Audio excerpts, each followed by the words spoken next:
Fala pessoal, bom, para mim esse Brasil e Venezuela empate em 0-0 foi a pior atuação que eu vi do técnico Tite comandando a seleção brasileira. Foi um jogo em que a gente viu exatamente a mão do treinador comprometendo aquilo que a gente via dentro de campo. Se alguns jogadores estiveram abaixo, toda essa análise para mim ela fica inferior, ela fica secundária, em detrimento à atuação do seu técnico. O Tite fez modificações hoje no jogo que foram absolutamente óbvias, sem nenhuma leitura do que ele estava vendo no jogo. Uma Venezuela bem postada defensivamente, sim, uma equipe que já não é mais aquela Venezuela saco de pancadas que a gente se acostumou a golear, assim como a seleção brasileira já não é mais aquela que também se acostumou com placares elásticos contra esse adversário. A coisa se equilibrou. A coisa nivelou, não há mais essa distância. A Venezuela, inclusive, hoje é uma seleção mais bem ranqueada e mais bem colocada e melhor estruturada do que a seleção da Bolívia, por exemplo, que nós atropelamos na estreia. Mas, enfim, imaginávamos que depois da estreia, de um primeiro tempo muito ruim no Morumbi, contra a Bolívia, e no segundo, depois de um pênalti, a coisa andou, o Brasil acabou melhorando no segundo tempo, por consequência também da entrada de um jogador, que acontece da mesma forma nesse jogo contra a Venezuela. E aí eu me pergunto por que a entrada do Everton Cebolinha ela acontece tão tardiamente quando você precisa desburocratizar um jogo que está burocrático. Um jogo modorrento, um jogo linear, um jogo em que a seleção fica trocando passes em frente à área contra um adversário completamente bloqueado. Quando você tem esse cenário, o que você precisa fazer? Você precisa quebrar esse óbvio, você precisa quebrar as linhas, você precisa de um jogador que tenha um improviso, que tenha algo diferente daquilo que esteja acontecendo. E não trocar um centroavante por outro ou um volante por outro, porque o Casemiro já tinha cartão, não sei se sentiu alguma coisa. Mas quando você precisa mudar um jogo e você vai tirar um volante, vendo que o adversário está postado defensivamente, você precisa ir para cima, você está lá na frente, você está pressionando esse adversário no campo de defesa, você vai colocar mais um volante, no caso o Fernandinho, que já não mostrou com a seleção brasileira, inclusive já comprometeu muitas vezes, mas o Fernandinho, não.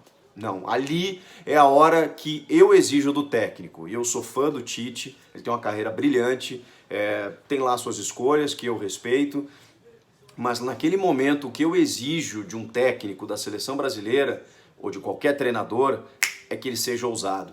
É que ele faça o diferente, é que ele encontre alternativas. Ele está com esse grupo todos os dias. Ele tem a capacidade de convocar os melhores. Ele faz a sua análise do momento técnico e físico de cada atleta no seu time. Ele faz essa avaliação junto com a sua comissão.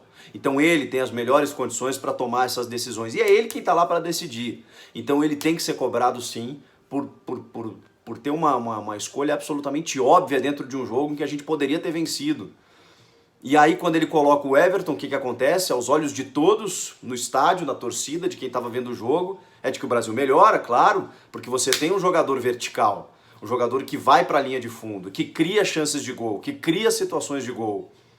Só que aí, mesmo assim, mesmo ao colocar o Everton tardiamente, ele ainda tira o David Neres, que até não fez um bom jogo, mas é um jogador também dessa característica. Por que te trocar um pelo outro, como ele já havia feito no jogo contra a Bolívia? Por que não colocar os dois enfiados, junto com o Jesus, que entrou bem de novo, com o Gabriel Jesus?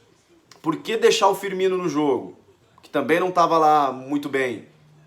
Tinha a possibilidade. A gente sente a falta do Neymar? Sente. É um jogador que eleva o patamar de qualquer equipe, mas a gente não está contando com ele. Então, vamos contar com o que temos. Já erramos na convocação, pelo menos a meu ver, de não ter levado um jogador, mais jogadores com essa capacidade que tem o Everton e o David Neres, como Vinícius Júnior, como, enfim, João Pedro, levou o William, né, mas não botou no jogo. Mas o William também não é exatamente esse jogador. Só que ele tem o Everton, que está no banco, e que mudou o jogo contra a Bolívia, e que mudou de novo o jogo contra a Venezuela. E por que ele é reserva? E por que ele entra no lugar do David Neres?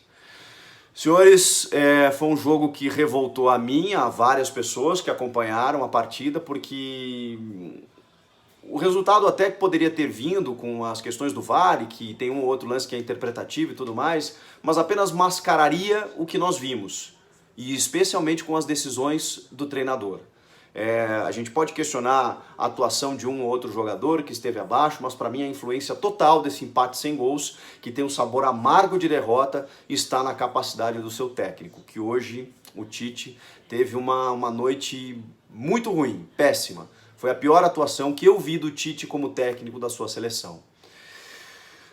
Tomara que não seja uma frequência a partir de agora, que ele enxergue que precisa modificar, que ele tenha aprendido a lição da Copa do Mundo, que num torneio curto você não pode se abraçar em certas convicções. Você precisa ter a capacidade de mudá-las.